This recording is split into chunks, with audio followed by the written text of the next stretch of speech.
नमस्कार दोस्तों, स्वागत है आपका मेरे YouTube चैनल कर्तव्य मार्ग में। जैसा कि आज आप पढ़ने वाले हैं भारत का प्राचीन इतिहास। भारत के प्राचीन इतिहास में हम देखेंगे प्रागैतिहासिक काल जो कि प्री हिस्टोरिक पीरियड है, आद्य ऐतिहासिक काल जो कि प्रोटो हिस्टोरिक पीरियड है, फिर अगला हम देखेंगे ऐतिहासिक काल।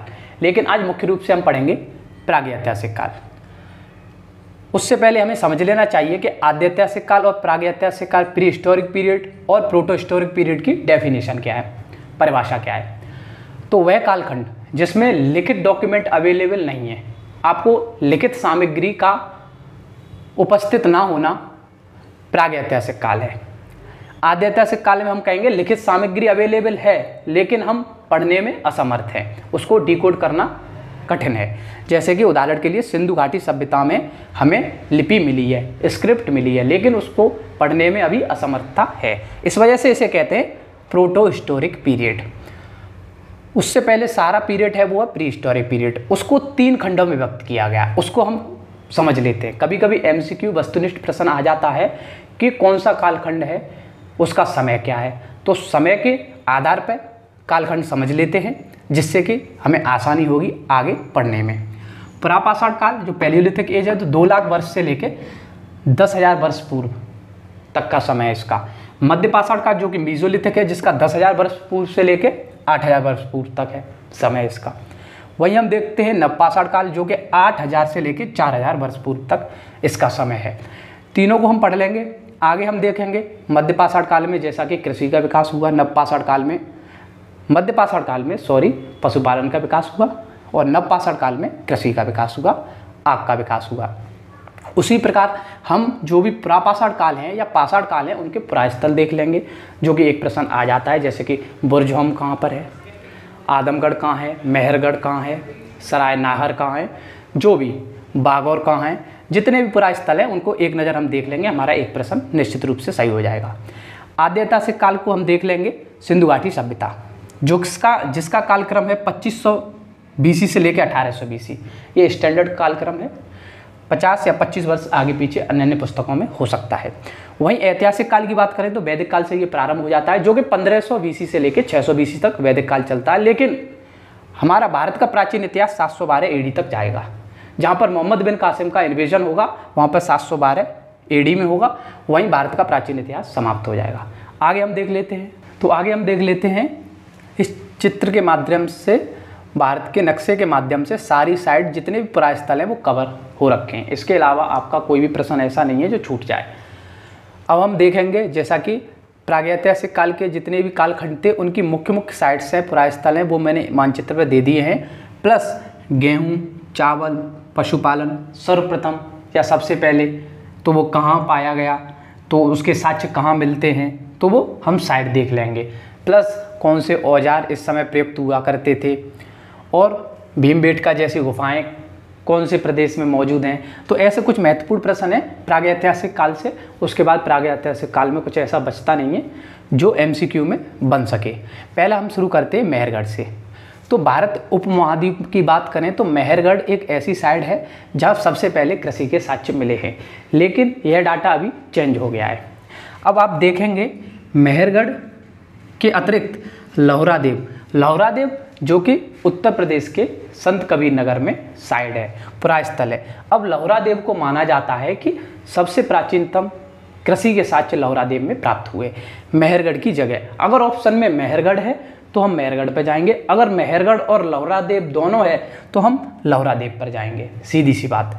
अगला हम बात करते हैं बुरजहोम की। तो प्रश्न आ जाता है कि बुरजहोम कौन सी स्टेट में है, कौन से राज्य में है, तो जम्मू कश्मीर में है। जैसा कि अब आप जान चुके हैं वो केंद्र शासित प्रदेश हो गया है। फिर बुरजहोम के बारे में पूछा जाता है कि गर्त के आवास, गड्ढे खोदकर आवास, गड्ढे में कुत्ते के साथ मानव कंकाल कहाँ प्राप्त हुए, तो फिर भी बुरजहोम हो जाएगा इसका। इसी प्रकार हम चलते हैं उत्तर प्रदेश की साइड पे, जैसे कि सराय नाहर।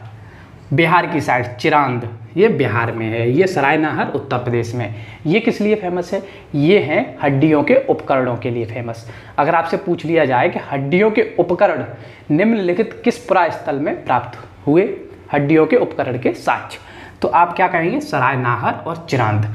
वहीं जो कोल्डी हवा है वो किसके लिए फेमस है, चावल के लिए। अगर आपसे पूछा जाए कि भारतीय उपमहाद्वीप में प्राचीनतम चावल के साक्ष्य कहाँ से प्राप्त हुए, तो आपका उत्तर हो जाएगा कोल्डी हवा, जो कि इलाहाबाद में है। ठीक है, आगे हम बढ़ते हैं आदमगढ़। आदमगढ़ की लोकेशन हम समझ लेते हैं, ये है मध्य प्रदेश में। अब आदमगढ़ साइड किस लिए फेमस है?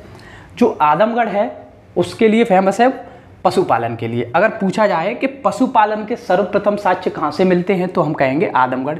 जिस प्रकार हमने कहा कि कृषि के सर्वप्रथम साक्ष्य कहाँ से मिले, तो पहला आंसर था हमारा मेहरगढ़, लेकिन अब लेटेस्ट चेंज हो गया है, वो हो गया है लौहरादेव।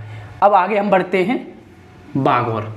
आदमगढ़ और बागौर दोनों ही फेमस साइड है। ये प्रथम साक्ष्य के लिए, पशुपालन के लिए, लेकिन साथ ही साथ पशुपालन अगर देखी जाए तो बागौर में भी मुख्यतः पाया गया है, पशुपालन के साक्ष्य पाए गए हैं। लेकिन उससे पहले हमें यह समझ लेना चाहिए बागौर साइड है कहाँ। ये पुरास्थल राजस्थान में, इतना समझ लेना पर्याप्त होगा, क्योंकि राजस्थान में बागौर है, यही प्रश्न बनेगा, इसके अतिरिक्त कोई प्रश्न बन ही नहीं सकता है। वही हम महाराष्ट्र की बात करते हैं, तो महाराष्ट्र से बात करते समय हमें आती है एक संस्कृति, जोरवे संस्कृति।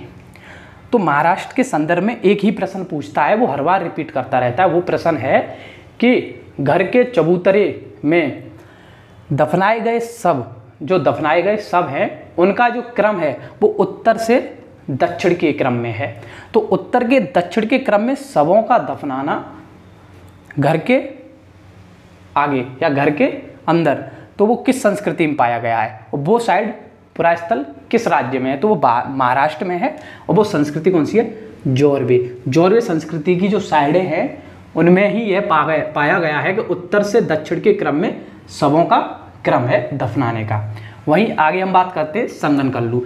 ये दोनों साइड, हुंसगी और संगनकल्लू, कर्नाटक में है। अगर आपसे सीधा सीधा पूछ लिया जाए कि संगनकल्लू या हुंसगी किस राज्य में है वर्तमान में, तो आप कर्नाटक जवाब दे देंगे। लेकिन ये पूछ लिया जाए कि राख का टीला या राख का टीला संगनकल्लू, राख का टीला जो कि संगनकल्लू प्रायस्थल पर साक्ष्य मिले हैं राख के टीले के, वो किस राज्य में, तो भी कर्नाटक आंसर हो जाएगा आपका।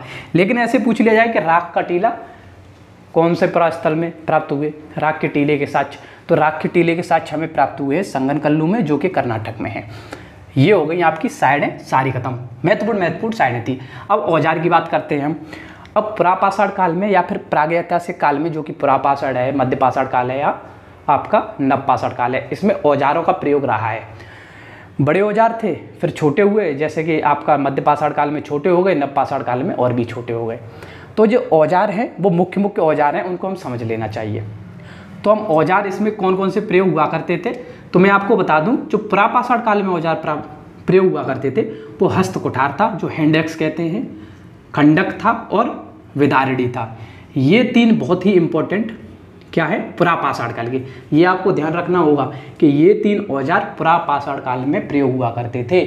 अलग अलग याद रखिएगा, पुरापाषाण काल, मध्यपाषाण काल और नवपाषाण काल, तीन ऐसे औजार हैं जो पुरापाषाण के लिए फिक्स हैं। उनको याद करोगे तो आपका अगर ऑप्शन आता है पुरापाषाण काल, मध्यपाषाण काल, नवपाषाण काल या चालकुलितिक या ताम्रपाषाण काल, तो आपका क्या उत्तर हो जाएगा, आपका हो जाएगा पुरापाषाण काल। औजार याद कर लीजिए, हस्त कुठार, खंडक, विदारडी। वहीं मध्यपाषाण काल के लिए सबसे फेमस अगर औजार है तो वो केवल एक औजार है, वो है फलक। अब इस फलक में एक विशेषता और है। एक विशेषता क्या पूछ ली जाती है, फलक किससे बनता है, ये फलक औजार है। तो ये औजार जो मध्यपाषाण में सबसे ज़्यादा प्रयुक्त हुआ था, ये औजार किस धातु का बना हुआ है, तो हम कहेंगे ये बना हुआ है क्वार्टेजाइट। क्वार्टेजाइट, ये इसका बना हुआ है फलक। अब अगला हम देखते हैं नवपाषाण काल, इसमें भी औजार हैं। तो मुख्यतः दो औजार फेमस हैं नवपाषाण काल में, तक्षिणी और खुरचनी। तो आपको सीधे सीधे प्रश्न आ जाएगा कि खुरचनी किस पाषाण काल का औजार है, मध्य, पुरापाषाण काल, नवपाषाण काल, ताम्रपाषाण काल, तो आपका उत्तर हो जाएगा नवपाषाण काल, तक्षिणी और खुरचनी। इसकी विशेषताएं क्या क्या हैं, इस पर हमें ज़्यादा गहरा जाना नहीं है। उससे पहले और क्या क्या मुख्य प्रश्न हो सकते हैं उसको भी समझ लें।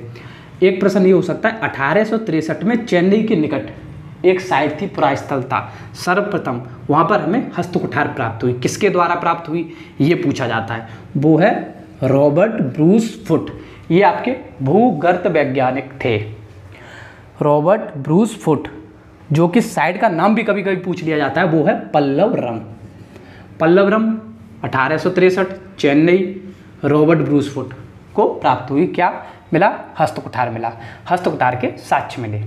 वहीं से 1863 से ही हमारा प्रागैतिहासिक काल की तरफ ध्यान आकर्षित किया तो किसने किया? रॉबर्ट ब्रूसफुट ने किया। अब आगे हम क्या समझ लेते हैं, एक महत्वपूर्ण प्रश्न और रह जाता है, भीमबेटका की गुफाएं। प्रागैतिहासिक काल पढ़ें हम पूरा और भीमबेटका की गुफाएं ना पढ़ें तो ऐसा लगता है कि प्रागैतिहासिक काल में कुछ ना कुछ अधूरा रह गया है। उस अधूरेपन को पूरा करने के लिए भीमबेटका की गुफाएं पढ़ना ही आवश्यक है। भीमबेटका की गुफाएं चित्रकारी के लिए बहुत ही फेमस है। ये कहाँ पर पाई जाती हैं, कौन से राज्य में पाई जाती हैं, ये आपको याद कर लेना। ये मध्य प्रदेश में भीमबेटका की गुफाएं हैं। इतना आपका हो गया। इसके अलावा कुछ प्रागैतिहासिक काल में बचता नहीं है जो मेरी समझ से आपको पढ़ना चाहिए। Thank you. सब्सक्राइब कीजिए मेरा चैनल और बने रहिए मेरे साथ। कमेंट करके बताइए मैंने कैसा पढ़ाया और अगला कौन सा वीडियो आपके साथ साझा करूँ। Thank you.